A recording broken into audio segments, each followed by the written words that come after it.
Example में हार्दिक स्वागत करता हूं। हम हैं एग्जाम्पल कलम से क्रांति। तो एक बड़ी खुशखबरी है आपके सामने कि मैं आपको आरपीएफ, एसआई और कांस्टेबल के बारे में थोड़ी सी जानकारी देना चाहता हूं। कुछ हल्की हल्की उड़ती उड़ती सी खबर है। कोई कह रहा है 25,000 वैकेंसी, कोई कह रहा है 10,000 वैकेंसी, कोई कह रहा है 15,000 वैकेंसी। देखिए, एक वैकेंसी होती है रेलवे प्रोटेक्शन फोर्स जो होती है, आरपीएफ रेलवे के लिए स्पेशल फोर्स, रेलवे की परिसंपत्तियों की रक्षा के लिए। एक होते रेलवे प्रोटेक्शन स्पेशल फोर्स, कुछ करके आरपीएसएफ करके कुछ होता है। ये दोनों में 2018 में लास्ट भर्ती आई थी इसकी। लगभग 9,500 कुछ पद थे दोनों मिला के, एसआई और कांस्टेबल। पहला एडवर्टाइजमेंट कांस्टेबल का था, दूसरा एसआई का था। फिर पेपर हुआ, रिजल्ट आया, लोग सेलेक्ट हुए, ट्रेनिंग पे गए, जॉब कर रहे हैं।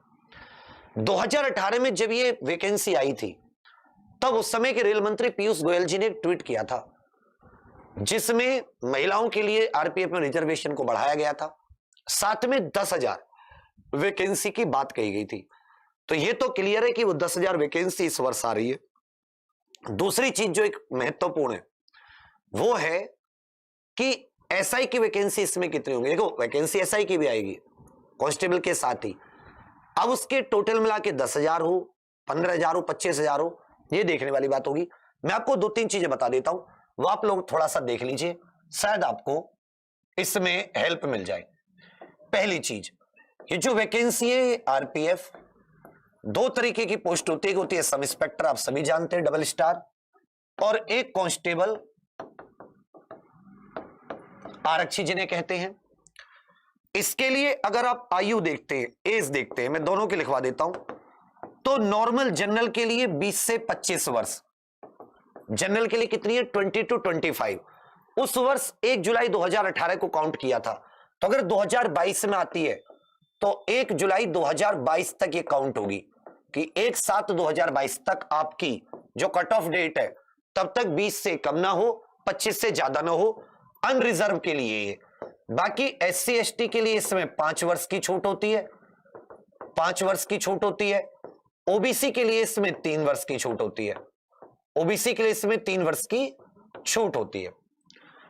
कांस्टेबल के लिए यही एज हो जाती है 18 से 25 वर्ष, और छूट वैसी की वैसी रहती है जैसी एसआई के लिए। तो एसआई की एज 20 से 25 और कांस्टेबल की कितनी हो जाती है 18 से 25 हो जाती है।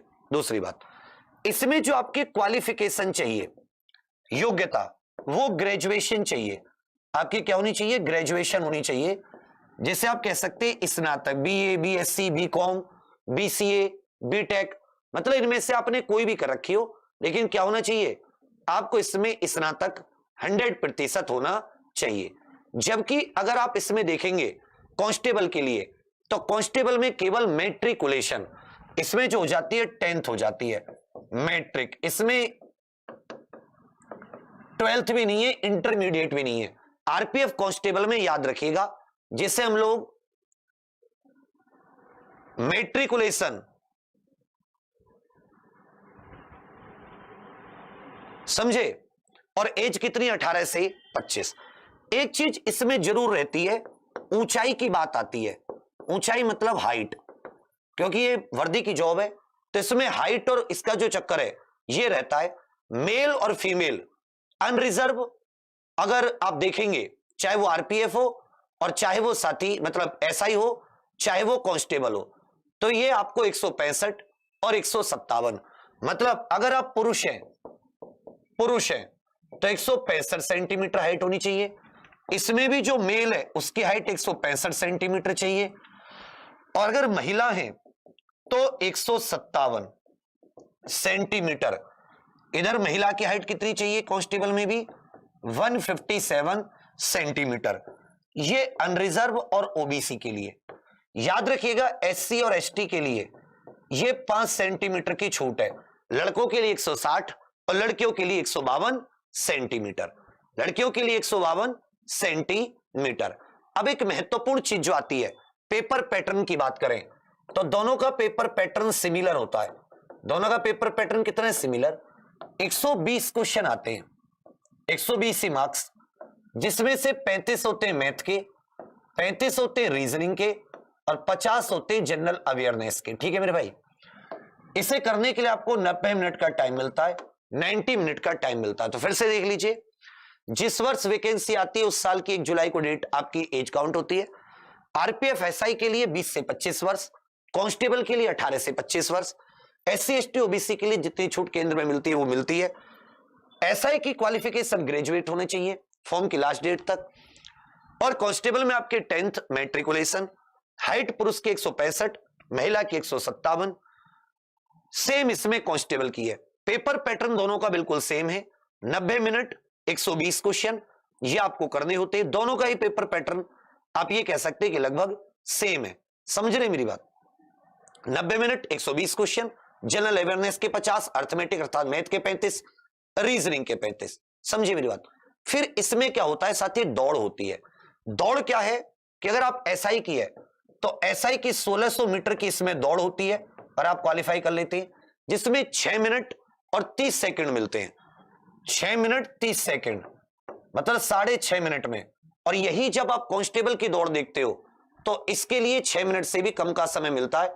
मतलब इसमें जो आपकी दौड़ है, आप कांस्टेबल हैं तो उसके लिए आपको दौड़ थोड़ी सी कम समय में मारनी होती है, 5 मिनट 45 सेकंड में। यही टाइमिंग 1600 मीटर की कितनी हो जाती है, 5 मिनट 45 सेकंड। इसमें कांस्टेबल के लिए 14 feet long jump, 4 feet high jump. लड़कियों के लिए 1600 मीटर नहीं होती, 800 मीटर होती है। लड़कियों के लिए जो होती है 800 मीटर दौड़ होती है, थोड़ा सा इसमें। तो ये तो दौड़ की तो बात बाद में, पहले सबसे पहले हाइट आदि आपकी पूरी हो। एज अगर ये है, एससी एसटी ओबीसी के लिए, एससी एसटी के लिए 5 वर्ष की छूट, ओबीसी के लिए 3 वर्ष की छूट। तो आप इस साल इस भर्ती का वेट कर सकते हैं। इस एज में और इस हाइट पर 3 भर्ती आपके लिए देखने वाली बात होगी। एक दिल्ली पुलिस कांस्टेबल एग्जीक्यूटिव, एक एसएससी जीडी, एक आपकी आरपीएफ, एक यूपी पुलिस कांस्टेबल। एक साथ तीनों की आप तैयारी एक बार में कर सकते हैं। तीनों चारों वैकेंसी कोई अलग से नहीं है, लगभग सिलेबस वही है, मैथ, रीजनिंग, जीके। थोड़ा सा ध्यान देकर, थोड़ा सा अपने आप को एक पूरा प्लानर बनाकर, मैं इसके लिए आपकी एक मदद करना चाहूंगा। इन एग्जाम की तैयारी के लिए आपको 6 महीने देने चाहिए। 6 महीने मतलब प्रॉपर 6 महीने आपको, और 6 महीने 6-6 घंटे आप देते रहिए। 6-7 घंटे, 180 दिन 6-7 घंटे आप दीजिए। उससे क्या होगा, आप पे ज्यादा लोड भी नहीं पड़ेगा, और जितना पढ़े उसको बार बार आपको रिवीजन करना होगा। मैं आपको 6 महीने का डेली प्लानर बना के दे दूंगा कि 6-7 घंटे आपके कैसे यूटिलाइज होंगे।